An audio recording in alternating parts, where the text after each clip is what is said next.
Hello students, Assalamu alaikum wa rahmatullah. Today I am going to teach you first lesson of political science of class 10th. The name of the lesson is Power Sharing, presented by me, Feroz Ahmed Bhatt, teacher, Government Middle School, Khuram. In this particular lesson, we will discuss about meaning of power sharing, importance of power sharing, example of Belgium and Sri Lanka, and inshallah in the next part of this lesson we will discuss about the forms of power sharing. So let's start with our first topic, meaning of power sharing. In simple words, it means sharing of responsibility and power among different organs of the government. यानी power sharing का बुनियादी मकसद, बुनियादी simple आसान शब्दों में यही मानी है कि हम अपनी जिम्मेदारियों को, हम अपनी रिस्पॉन्सिबिलिटीज़ को, हम अपनी पावर को शेयर करते हैं among different organs of the government. Organs of the government कौन कौन से हैं? Legislature, executive and judiciary. These are the organs of the government and different levels of the government. इन्हें government की levels कौन सा है? Central government, state government and local government. In levels पे हम पावर शेयर करते हैं. और ये क्यों करते हैं? इसका मकसद क्या है? इसका बुनियादी मकसद है कि जो कॉमन मैन है, लोअर लेवल पे जो भी पर्सन है, वो गवर्नमेंट की डिसीजन मेकिंग में एक अहम रोल अदा करता है. दूसरा इसका अहम मकसद ये है कि गवर्नमेंट की बात डायरेक्टली लोगों तक पहुंचती है, वो अपने आप को गवर्नमेंट का पार्ट समझते हैं, यानी लोअर लेवल पे लोकल सेल्फ गवर्नमेंट जो होती है. और इसी तरीके से वो पर्सन जो एक कॉमन मैन होता है, लोअर लेवल पे होता है, वो अपने आप को नेग्लेक्टेड फील नहीं करता है. तो इस तरह से ये है पावर शेयरिंग. पावर शेयरिंग से ये फ़वाइद मिलते हैं. तो इसी तरह से पावर शेयरिंग से हमें पॉजिटिविटी हमारे अंदर पैदा होती है, हम गवर्नमेंट का हिस्सा है. अब देखते हैं इस पावर शेयरिंग से अहमियत क्या है. यानी पावर शेयर हमने किए हैं डिफरेंट लेवल्स पे, तो बुनियादी मकसद उनका यही है जो मैंने आपको बताया. इंपॉर्टेंस क्या है, पावर शेयरिंग की इंपॉर्टेंस क्या है? तो पहले इंपॉर्टेंस है, it reduces the possibility of conflict between social groups. यानी ये जो मुख्तलिफ सोशल ग्रुप्स हैं उनमें जो कन्फ्लिक्ट्स होते हैं उसको कम करते हैं. पहले देखेंगे सोशल ग्रुप्स होते हैं.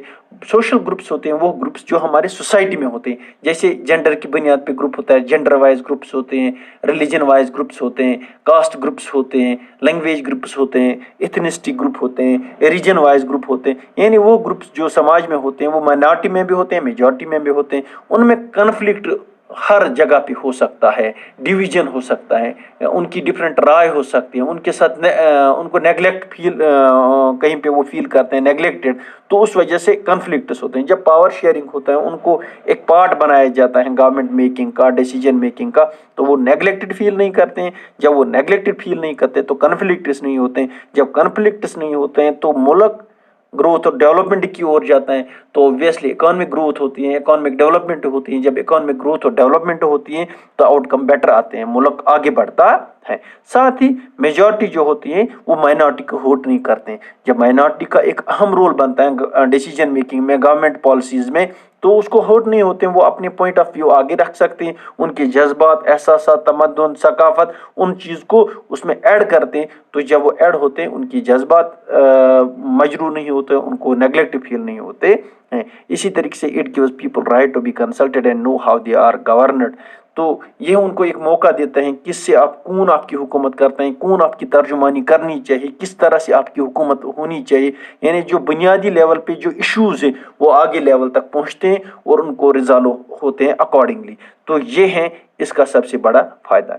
इस तरह से आपकी किताब में यहाँ पे जो है पावर शेयरिंग का दो ममालिक हैं डेमोक्रेटिक कंट्रीज, उनकी एग्जांपल आपकी किताब में दिया गया है. एक है बेल्जियम और दूसरा है श्रीलंका. उन्होंने पावर शेयरिंग को डिफरेंट एंगल से इस्तेमाल किया है. एक ने नेगेटिव एंगल से, दूसरे ने पॉजिटिव एंगल से. आप खुद, मैं आपके सामने दोनों की एग्जाम्पल रखता हूँ, जो आपको बेटर लगेगा वहीं पर आपको दोनों की एग्जाम्पल सामने रख के आप खुद मवाजना करिए कि किसने सही एंगल से पावर शेयरिंग को यूज़ किया है. मसलन बेल्जियम है, श्रीलंका है. बेल्जियम एक मुल्क है, यूरोपियन मुल्क है, एक छोटा सा मुल्क है जिसके बॉर्डर में है फ्रांस, नीदरलैंड, जर्मनी और लक्समबर्ग. यानी इतना छोटा है जितना हमारा हरियाणा यहाँ पे हिंदुस्तान में कि एक स्टेट है वहीं उतना ही बड़ा है. इसी तरीके से श्रीलंका छोटा मुल्क है, ज़्यादा बड़ा नहीं. ये एक आइलैंड नेशन है और कुछ kilometres, few kilometres of the south coast of Tamil Nadu, यानी तमिलनाडु की साइड में पड़ता है, कुछ किलोमीटर्स की दूरी पे वाक़ा है. तो दोनों की आबादी का मुहासरा अगर हम देखेंगे, बेल्जियम की पॉपुलेशन नियर अबाउट 1 करोड़ के करीब है, 1 करोड़ के लोग वहाँ पे बसते हैं। इसी तरीके से अगर हम देखेंगे श्रीलंका की, वहाँ पे 2 करोड़ के करीब पॉपुलेशन उनकी है। अब देखेंगे दोनों के सोशल ग्रुप्स क्या है, यानी लैंग्वेज ग्रुप्स क्या है। सोशल ग्रुप्स में सब कुछ आता है, लैंग्वेज भी आता है, रिलीजन। अब यहाँ पे लैंग्वेज की बात है, देखो जहाँ तक बेल्जियम की बात है, 59% वहाँ पे लोग फिल्मिश रीजन में डच स्पीकिंग है, यानी वहाँ पे डच बोलते हैं 59%, और 40% वैल्यूनिया रीजन में फ्रेंच बोलते हैं, हो गए 99%। और वहाँ एक बचता है 1%, वो जर्मन बोलते हैं। यानी 3 लैंग्वेजेस जहाँ तक वहाँ पे प्रिवेल होते हैं, डच हैं, फ्रेंच हैं और जर्मन है, लेकिन ज़्यादा पॉपुलेशन पूरे मुल्क में डच की है। अब लेकिन जहाँ तक ये है पूरे मुल्क का पॉलिटिकल ग्राफ, अब जहाँ तक कैपिटल सिटी का ताल्लुक है, यानी बेल्जियम की कैपिटल सिटी जिसका नाम है ब्रुसेल्स, वहाँ पे 80% लोग फ्रेंच बोलते हैं, जबकि 20% लोग डच बोलते हैं। Different scenario. अब उसके बरक्स ये है सोशल ग्रुप की लेवल बेल्जियम में। उसके बरक्स अगर हम देखेंगे श्रीलंका में सिनेला स्पीकर, सिनेला उनकी लैंग्वेज है, वो 74% वहाँ पे सिनेला बोलते हैं, और लेकिन उनका रिलीजन भी बुद्धिज्म।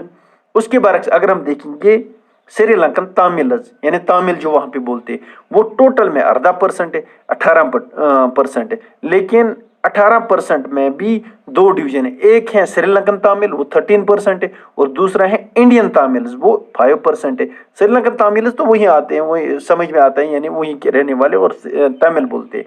अब देखेंगे इंडियन तमिल को है, इंडियन तमिल वो लोग हैं जो कॉलोनियल दौर में, ब्रिटिश के दौर में यहाँ से काम के सिलसिले में वहां गए थे और फिर वहीं पे बसे, और उनकी पॉपुलेशन जो इस वक्त है near about 5% of total population of the Sri Lanka है, वो वहां पे रहते।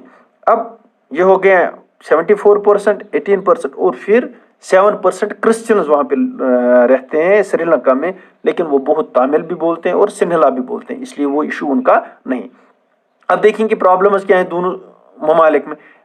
जहां तक बेल्जियम की बात है, बेल्जियम जो मेजॉरिटी है वहाँ पे डच है, जबकि माइनॉरिटी जो है वो फ्रेंच है, लेकिन कैपिटल में मेजॉरिटी फ्रेंच की है। अब सिन्हला पूरे मुल्क में ज़्यादा ही है। अब देखो स्टेप्स क्या उठाए दोनों ममालिक ने, स्टेप्स क्या है जो यहाँ पे हमने क्रक्स लेना है। जहाँ तक बेल्जियम का ताल्लुक है, बेल्जियम के लीडर्स ने देखा कि अगर हम इसका समाधान नहीं ढूंढते, अगर हम इसको रिजॉल्व कॉन्स्टिट्यूशनली रिजॉल्व नहीं करते, आगे जाके मुल्क तकसीम हो सकता है, यहाँ पे सिविल वार हो सकता।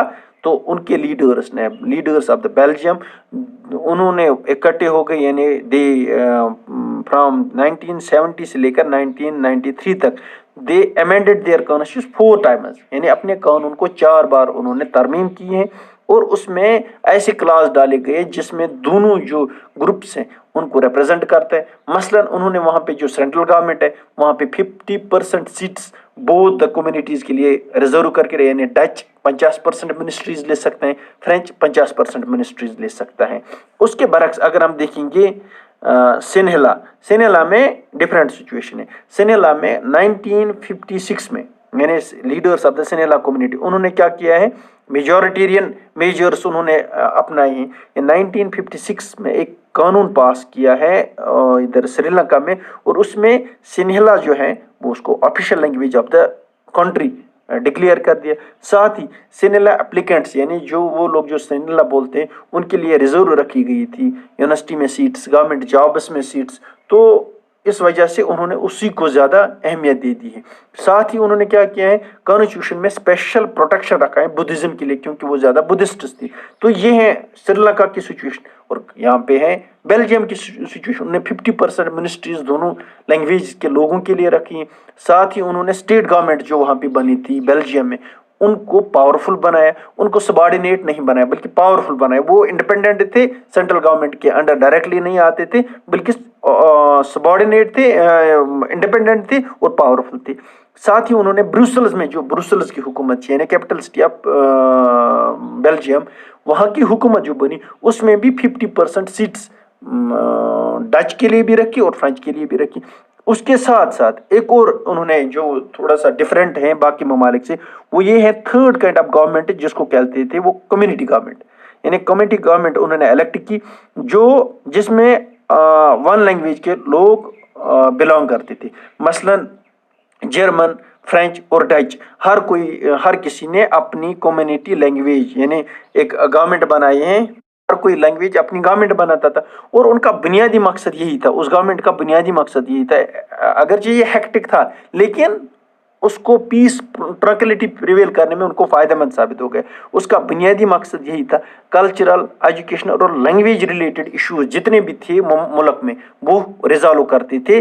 वो उसी लेवल पे इस थर्ड काइंड ऑफ गवर्नमेंट जो थी कम्युनिटी गवर्नमेंट थी। उस तरह से क्या हुआ, रिजल्ट क्या आया, आउटकम क्या आया, ये श्रीलंका की भी सिचुएशन हमने पढ़ी है और बेल्जियम की सिचुएशन की भी पढ़ी है। रिजल्ट ये आया, श्रीलंका में क्या हुआ, श्रीलंका में सिविल वॉर होने से बच गया, डिवीजन मुल्क को तकसीम होने से बच गया। और रिजल्ट ये हुआ एट द एंड क्या हुआ, जब यूरोपियन यूनियन वजूद में आई तो उन्होंने अपना हेड क्वार्टर ब्रुसेल्स में रखा, अपने इस बेल्जियम में रखा। उसके बरक्स अगर हम देखेंगे श्रीलंका में क्या हुआ, वहाँ पे फीलिंग ऑफ एलिनेशन वहाँ पे राइज हो गई श्रीलंकन तामिल्स के दरमियान। उन्होंने अपनी पार्टी लॉन्च की जो इंडिपेंडेंट तामिल इलम ढूंढते थे, तामिल स्टेट ढूंढते थे। जब उनकी इस डिमांड को रिजेक्ट किया गया तो उन्होंने एलटीटी की शक्ल में एक पॉलिटिकल पार्टी को छोड़ के एक टेररिस्ट ऑर्गेनाइजेशन बनी और आखिरकार सिविल वार वहाँ पे शुरू हो गया। जब सिविल वार हुआ, सिविल वार से क्या हो गया, टेरेबल सेटबैक वहाँ पे कल्चर को, वहाँ के सोसाइटी को, वहाँ पे इकोनॉमिक लाइफ जो बहुत अच्छी ग्रोइंग इकोनॉमी तब थी वो खराब हो गई। तो ये था आउटकम दोनों ममालिक की जो पॉलिसीज थी, नेगेटिव और पॉजिटिव, दोनों डेमोक्रेटिक कंट्रीज थी। लेकिन पावर शेयरिंग में दोनों ने अपने डिफरेंट अप्रोचेस यूज किए। अब चूंकि वक्त की कमी है, मैं यहीं पे इस प्रोग्राम को, इस लेक्चर को ख़त्म करता हूँ। अगले लेक्चर में हम मिलते हैं, तब तक के लिए खुदा हाफिज़। अस्सलाम वालेकुम व रहमतुल्लाहि व बरकातुहू।